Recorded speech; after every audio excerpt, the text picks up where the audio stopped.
오늘의 주요 뉴스입니다. 코로나19 신규 환자가 11만 1,789명으로 집계돼 지난 4월 19일 이후 105일 만에 최다를 기록했습니다. 켄타우로스 변이로 불리는 BA.2.75 변이 감염 환자 2명이 추가로 확인돼 누적 9명으로 늘었습니다. 코로나19 검사 수요 증가로 서울시내 25개 구를 포함해서 전국 55개 임시선별검사소가 운영에 들어갔습니다. 하지만 코로나19 격리 지원금과 유급휴가비 지원이 축소된 데다 코로나19 공가 사용을 없애는 기업들도 생겨나 숨은 감염자를 찾기 어렵다는 관측이 나오고 있습니다. 오늘부터 코로나19 무증상 밀접 접촉자들도 전문가용 신속 항원 검사를 받을 때 진료비 5,000원을 제외한 검사비를 면제받을 수 있습니다. 하지만 해외여행이나 회사 제출용 코로나19 음성 확인서 등 개인적 사정으로 검사를 받는 경우는 겸사비 면제 대상에서 제외됩니다. 소멸된 태풍 송다와 트라스의 영향으로 오늘까지 전국에 최고 100mm의 국지성 호우가 더 올 것으로 보입니다. 태풍이 몰고 온 뜨거운 공기가 쌓인 데 이어서 뜨겁고 습한 북태평양 고기압이 본격 확장하면서 무더위와 열대야도 계속될 것으로 보입니다. 국내 한 벤처기업이 전신의 신경계통을 한 번에 95%의 성공률로 검진할 수 있는 검진기를 개발했습니다. 국내 대학병원들이 속속 도입하고 있고 앞으로 50조 원에 달하는 세계 시장에서도 주목받을 것으로 기대됩니다.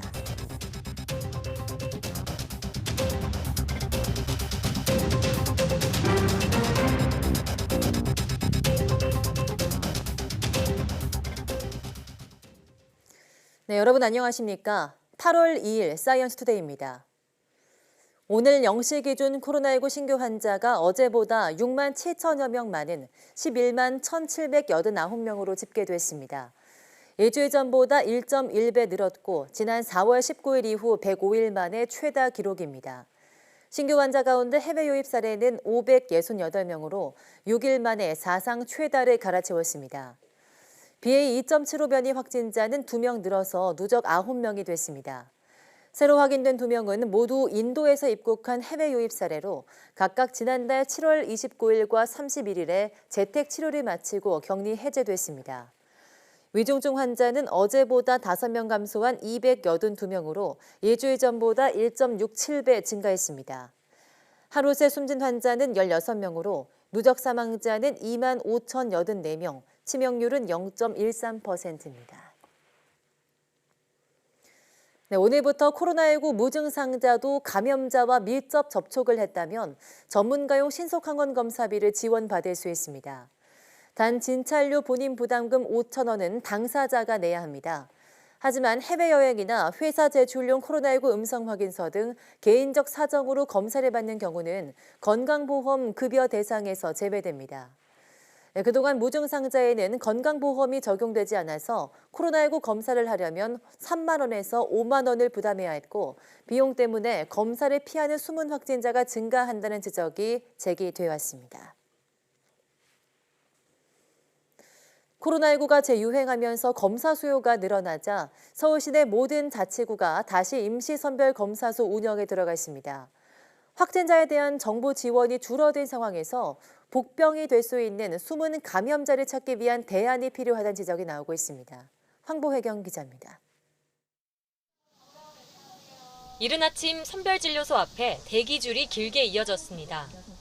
해외를 다녀온 여행객들을 비롯해 60대 이상 시민들이 PCR 검사를 받으러 온 겁니다. 최근 코로나19 재유행으로 선별진료소를 찾는 시민들도 덩달아 늘고 있습니다. 점점점 그 검사 건수가 좀 늘어나고 있어서 저번 주 월요일 같은 경우는 저희가 한 1,100건 정도 검사를 했고요. 하루에 한 700건 정도 검사를 진행하고 있습니다. 지난 석 달 동안 운영을 중단했던 임시선별검사소에도 다시 시민들의 발길이 이어졌습니다. 검사 편의성을 높이기 위해 서울시 내 25개 자치구가 일제히 재가동에 들어간 겁니다. 이곳 여의도공원 임시선별검사소는 지난주 금요일에 문을 열었는데요. 검사 건수가 이틀 만에 4.5배나 증가했습니다. 아무래도 집이 가깝기 때문에 이쪽을 여의도 이쪽 공원 쪽으로 선택해서 왔습니다. 가족 가운데 확진자가 나와서 가족 전체가 다 와서 지금 검사를 하는 중입니다. 보건소 상설 선별진료소와 마찬가지로 자가검사 키트에서 양성이 나오거나 60살 이상, 밀접 접촉자 등은 무료로 PCR 검사를 받을 수 있습니다. 특히 점심시간이나 퇴근 이후 검사를 받으려는 직장인이 늘고 있습니다. 직장이 근처인데 여기 임시선별진료소가 생겨서 가까운 거리라 와서 지금 검사받고 이제 들어가는 길입니다. 그 시간이 9시까지라서 직장인분들이 퇴근하시다가도 쉽게 이용하실 수 있을 것 같습니다. 다만 이것만으론 숨은 감염자를 찾기에 역부족이란 지적도 나옵니다. 정부가 코로나19 격리 지원금과 유급 휴가비 지원을 축소한 데다 코로나19 공가 사용을 없애는 기업들도 나오다 보니 이전만큼 적극적으로 검사를 받지 않는다는 겁니다. 과거에 오미크론 대유행 때는 다양한 인센티브가 있었는데 지금은 거의 그 부분이 다 없어진 상황이거든요. 굳이 내가 확진 판정을 받아야 되느냐? 라는 부분들이 많은 국민들께서 의문점을 달고 있는 부분이거든요. 여름 휴가철을 맞아 확진자 수가 다시 늘어날 수 있는 만큼 의심 증상이 있을 때 적극적으로 검사를 받도록 방안을 마련해야 한다는 목소리가 커지고 있습니다. YTN 황보혜경입니다. 네, 5호 태풍 송다와 6호 태풍 트라세는 한반도 주변에서 열대저압으로 약화하며 소멸했습니다. 하지만 두 태풍을 남긴 비구름의 영향으로 국지성 호우는 계속 이어질 것으로 보입니다. 정혜윤 기자입니다. 우리나라 서해와 제주도 남쪽 해상에 두 개의 구름 소용돌이가 보입니다. 5호 태풍 송다와 6호 태풍 트라세가 소멸하며 남긴 비구름입니다. 이 비구름이 밤사이 내륙에 유입되며 또 한 차례 국지성 호우를 뿌릴 것으로 보입니다. 수도권을 비롯한 중부지방은 5호 태풍 송다가 남긴 비구름이, 남해안과 제주도는 6호 태풍 트라세가 남긴 비구름이 영향을 주겠습니다. 기상청은 경기 북부와 영서 북부에 최고 100mm의 많은 비가 더 내리겠고 그 밖의 지방에도 최고 70mm의 비가 올 것으로 예상했습니다. 특히 중서부 지방은 오늘 새벽부터 아침 사이 시간당 30mm 이상의 매우 강한 비가 집중될 가능성이 있어 대비가 필요합니다. 제주 산간과 남해안, 경기 북부 등 일부 지역은 이미 많은 비로 지반이 약해진 상태여서 적은 비에도 추가 피해가 발생하기 쉬우니 안전사고에 각별히 유의하시기 바랍니다. 비는 내리지만 무더위와 열대야의 기세는 꺾이지 않았습니다. 태풍 2개가 북상하며 몰고 온 뜨거운 공기가 한반도에 쌓인 데 이어 뜨겁고 습한 북태평양 고기압이 본격적으로 확장하며 열기가 더 심해지고 있기 때문입니다. 충청 인왕과 강원도에 다시 폭염주의보가 내려졌는데 비가 그치면 특보가 더 확대 강화할 것으로 보입니다. 기상청은 열대야와 찜통더위가 보름 이상 이어지며 온열 질환자가 속출할 것으로 우려된다며 각별한 주의를 당부했습니다. YTN 정혜윤입니다.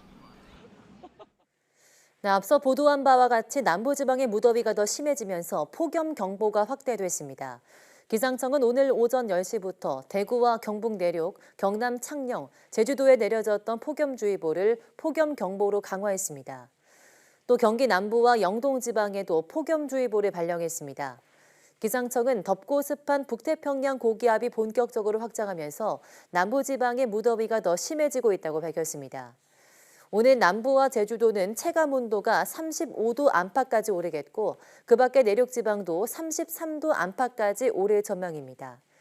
기상청은 내일부터는 서울도 체감온도가 34도 안팎까지 오르면서 폭염특보가 더 확대 강화하겠다며 온열 질환에 대한 각별한 주의를 당부했습니다. 홍수로 피해가 큰 미국 켄터키주의 물에 잠긴 집에서 98세 할머니와 가족들을 극적으로 구조하는 장면이 휴대전화에 촬영됐습니다. 이번 홍수로 켄터키주에서만 30명의 사망이 확인됐고 수십 명이 아직 실종 상태입니다. 김진호 기자입니다. 한 남자가 홍수로 물에 잠긴 집 앞에서 문을 두드립니다.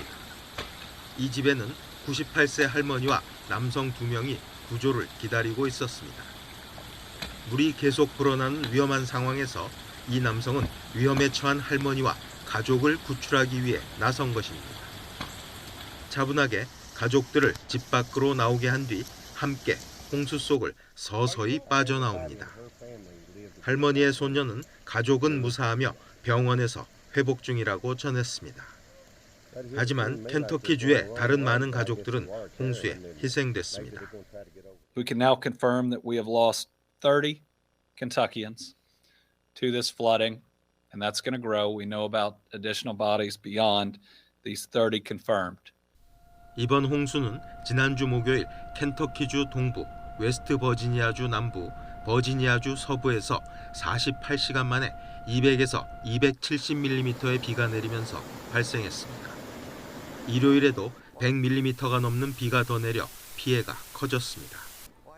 미국 기상청은 느리게 움직이는 소나기와 뇌우가 화요일 아침까지 이어질 수 있다고 경고하고 있어 피해는 더 커질 것으로 전망됩니다. YTN 김진호입니다.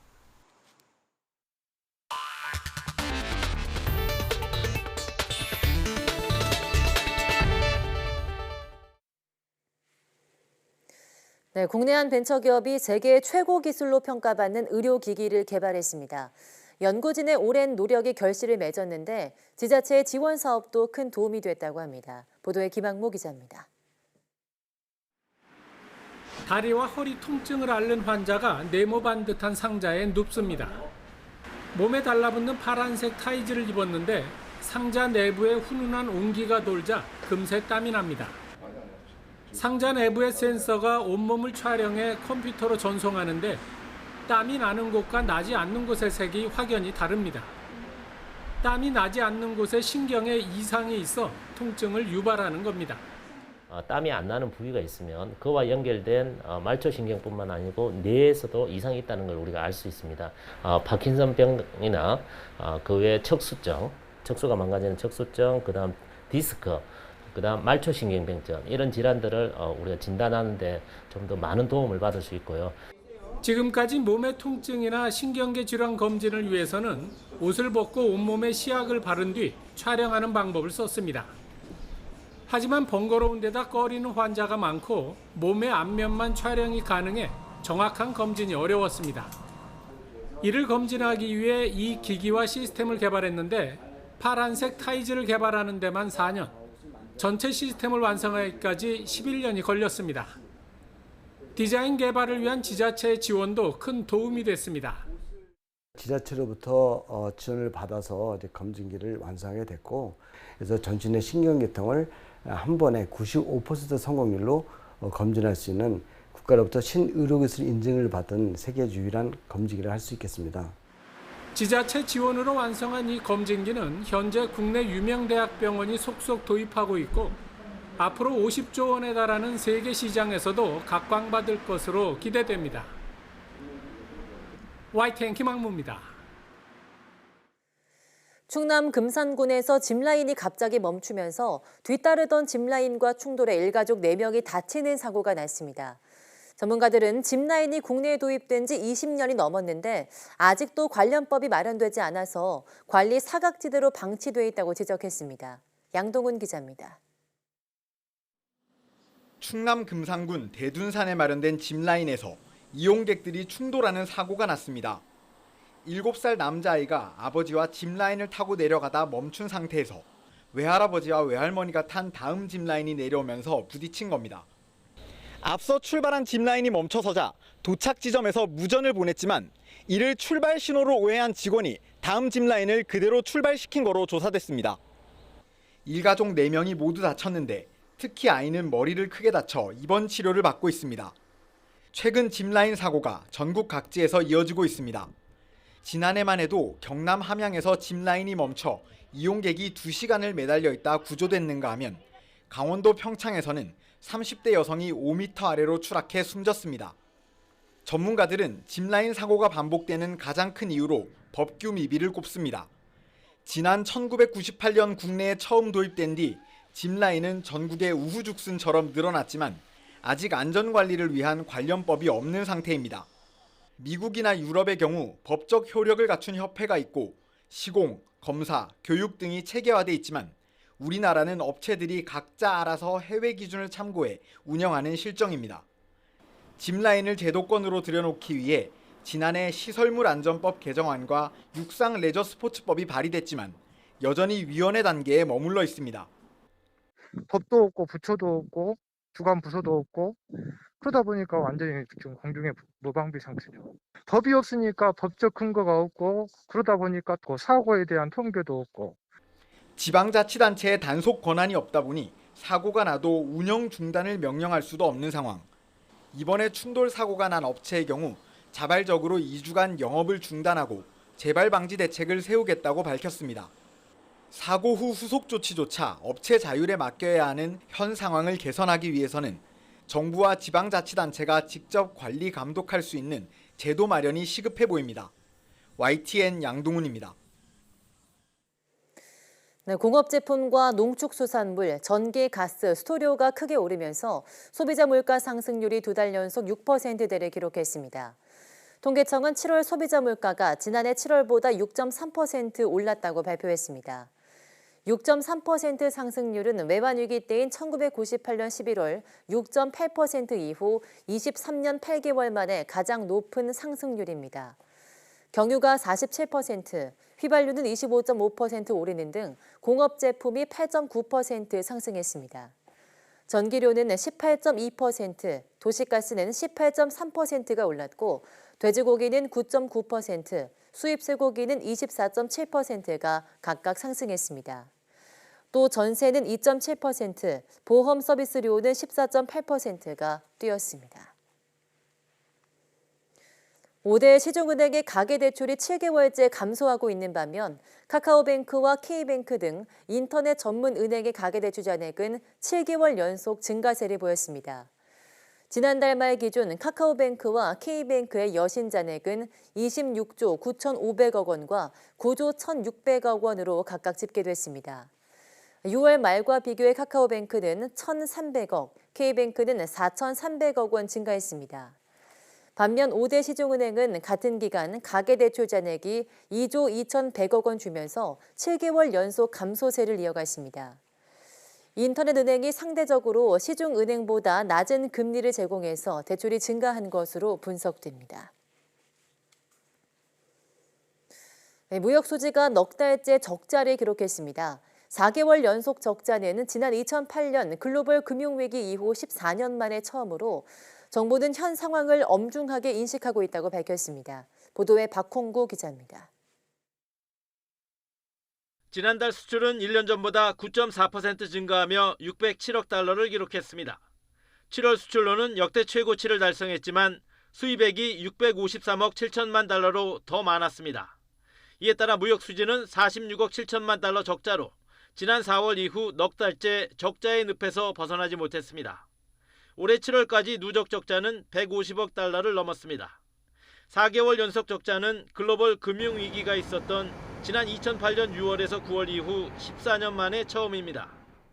높은 에너지 가격과 하절기 에너지 수요 확대가 복합적으로 작용하면서 7월 에너지 수입액이 역대 가장 높은 185억 불을 기록하며 원유와 가스, 석탄 등 3대 에너지원이 전체 수입액에서 차지하는 비중은 28%에 달했습니다. 지난해 87억 9천만 달러와 비교하면 2배 가까이 증가한 것입니다. 대중국 무역 수지도 수출 감소에 따라 5억 7천만 달러 적자를 기록했습니다. 석 달 연속 적자인데 정부는 아직 한중간 교역이 구조적으로 변화됐다고 보긴 이르다고 평가했습니다. 정부는 6월 이후 수출이 한 자릿수 증가율에 그치며 성장세가 둔화하고 있고 무역 적자 확대 우려가 커지는 등 현 상황이 엄중한 시기라고 밝혔습니다. 정부는 이달 안에 규제 개선 등 종합적인 수출 지원 대책을 발표할 계획입니다.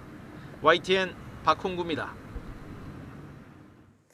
네, 임대차 3법 시행 2년이 지났지만 전셋값은 급등하고 오른 만큼 차익을 월세로 내는 경우가 늘고 있습니다. 또 같은 단지에서도 계약갱신 청구권 사용 가능 여부에 따라 전셋값이 크게 차이나는 현상도 여전한데요.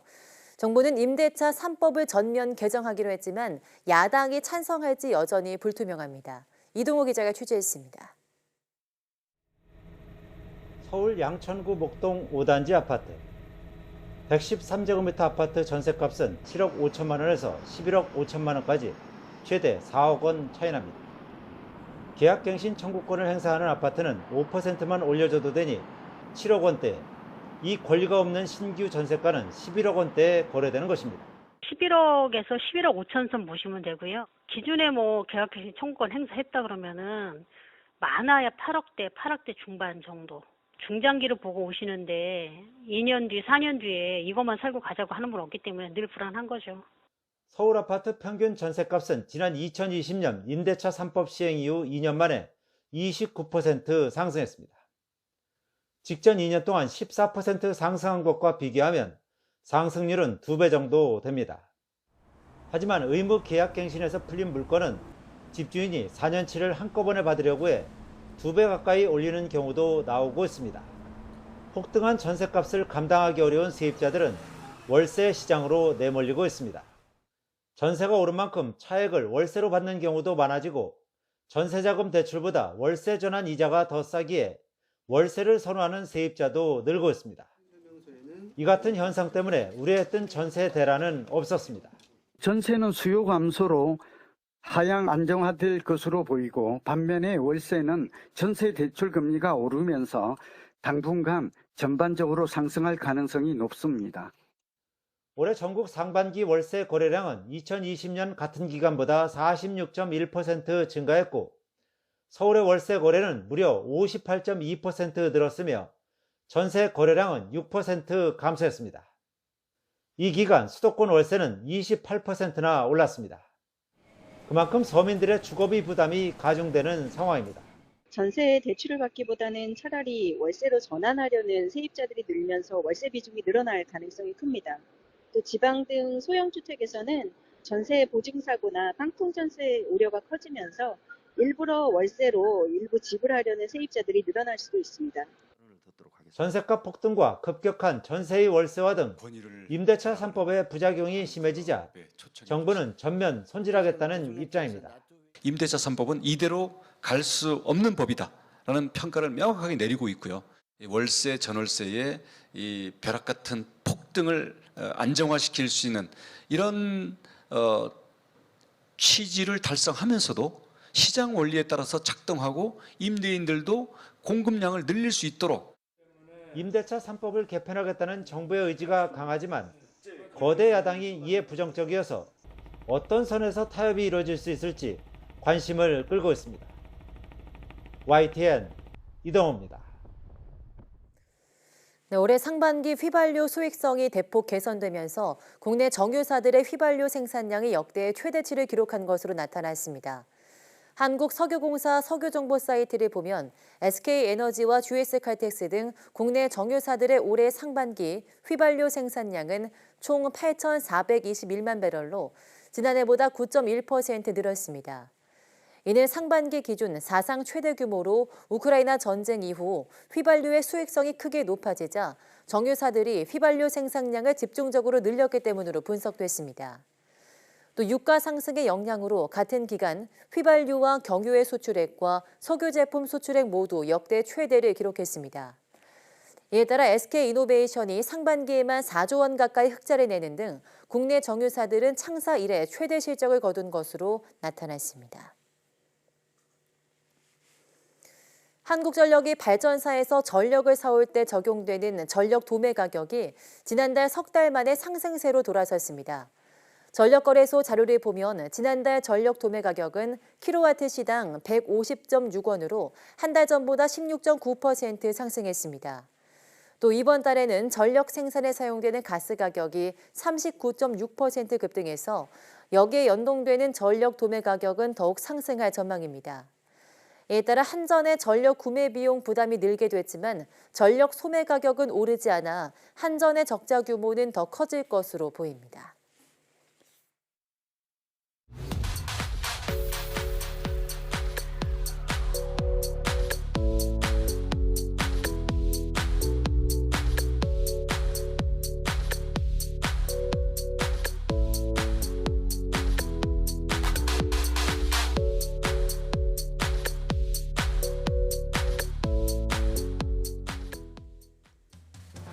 네, 원하는 결과를 얻지 못할 때 연습이나 노력을 게을리하면서 실패 이유를 만들어두는 사람들이 있죠. 좌절 앞에서 자존감이 손상되는 것이 두려워 실패 원인을 외적인 것으로 돌리려고 하는 건데요.